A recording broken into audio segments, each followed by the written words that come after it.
Salam saudara pemirsa, selamat berjumpa kembali dengan kami dalam program Berita Pengharapan.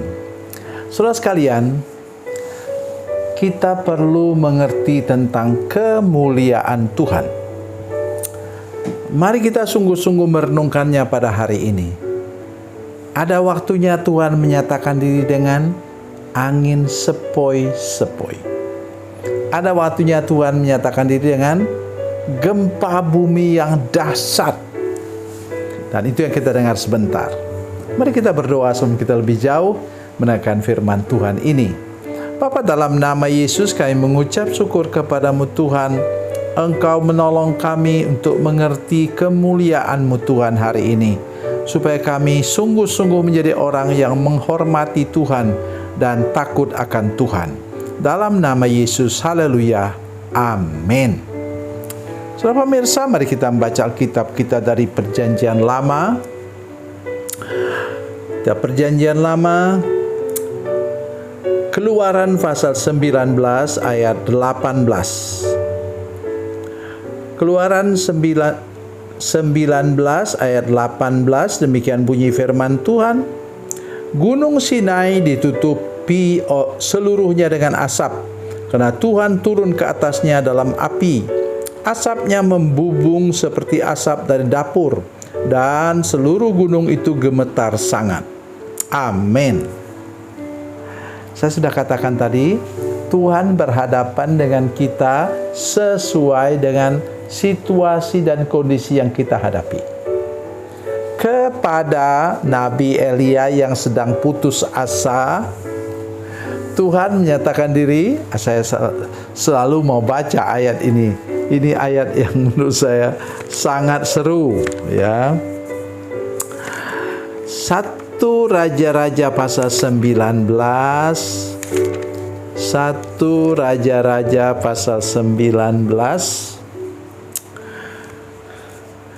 Kata firman Tuhan demikian. Lalu firman-Nya pasal 19 ayat 11. Lalu firman-Nya keluarlah dan berdirilah di atas gunung itu di hadapan Tuhan. Maka Tuhan lalu angin besar dan kuat yang membelah gunung-gunung dan memecahkan bukit-bukit batu mendahului Tuhan. Tetapi tidak ada Tuhan di dalam angin itu. Dan sesudah angin itu datanglah gempa, tapi tidak ada Tuhan dalam gempa itu. Dan sesudah gempa itu datanglah api, tapi tidak ada Tuhan dalam api itu. Dan sesudah api itu datanglah bunyi angin sepoi-sepoi basah.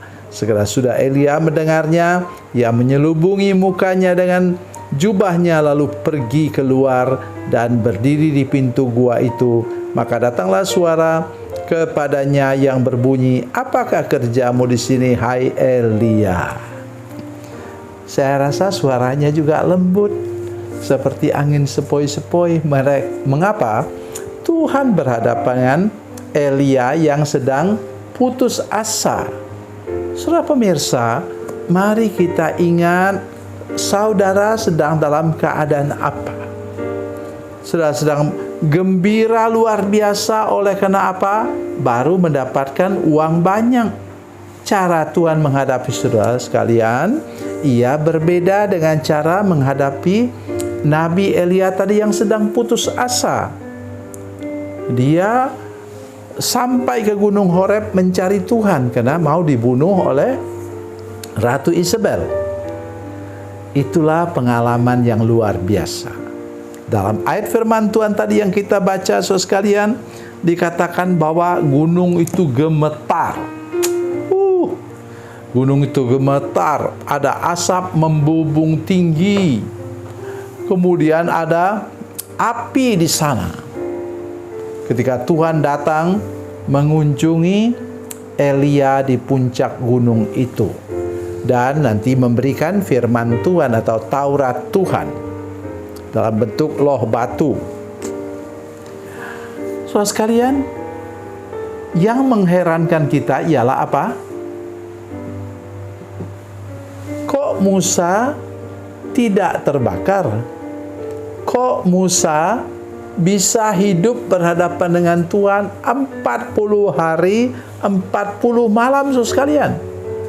tidak makan dan tidak minum, tapi dia tidak merasa lapar. Kenapa? Dia sudah berada di wilayah surga. Saya mengajak kita semua hari ini untuk membiasakan diri berdoa, berpuasa, dan mari kita terus mencari Tuhan, merindukan hadirat Tuhan tiap-tiap hari. Ada seorang hamba Tuhan yang mengatakan bagaimana dia bisa bertumbuh dalam kehidupan rohaninya. Dia katakan dia belajar untuk memberikan belum sampai 10% waktunya kepada Tuhan. Dia katakan dia menggunakan waktu 1 jam penuh, 60 menit setiap hari hanya untuk duduk, memandang wajah Tuhan, berdoa. Itu dia lakukan setiap hari. Dan kemudian dia mengalami lawatan Tuhan luar biasa. Tuhan beri dia karunia-karunia yang luar biasa. Nah, saya mengajak kita hari ini juga begitu. Mari kita melihat goncangan yang hebat karena Tuhan menyatakan diri, melihat api yang luar biasa yang membakar hangus dan asap. Itu selalu asap itu, saudara sekalian, menggambarkan kehadiran Tuhan. Lihat waktu mereka meresmikan bait Allah, katanya sampai imam tidak bisa masuk ke dalam bait Allah oleh karena penuh dengan asap. Itu kabut, itu adalah kemuliaan Tuhan. Saudara pemirsa sekalian, hari ini saya mengajak kita untuk mencari kemuliaan Tuhan, mencari hadirat Tuhan, supaya hidup kita bisa bertumbuh lebih cepat daripada orang lain yang sudah percaya tapi hidupnya suka-suka. Tidak bisa seperti itu. Kita harus lebih serius lagi, lebih sungguh-sungguh lagi untuk mencari Tuhan. Jangan sampai kita lengah. Tuhan Yesus memberkati, Tuhan Yesus baik. Mari kita berdoa. Bapa, dalam nama Yesus, terima kasih kami sudah melihat bagaimana Tuhan menyatakan diri-Mu kepada umat Tuhan. Demikian pula kami sekarang, kami rindu dalam masa perjanjian baru ini mencari wajah Tuhan, mencari hadirat Tuhan, mencari kemuliaan-Mu. Terima kasih Tuhan. Dalam nama Tuhan Yesus Kristus kami berdoa dan bersyukur. Haleluya. Amin.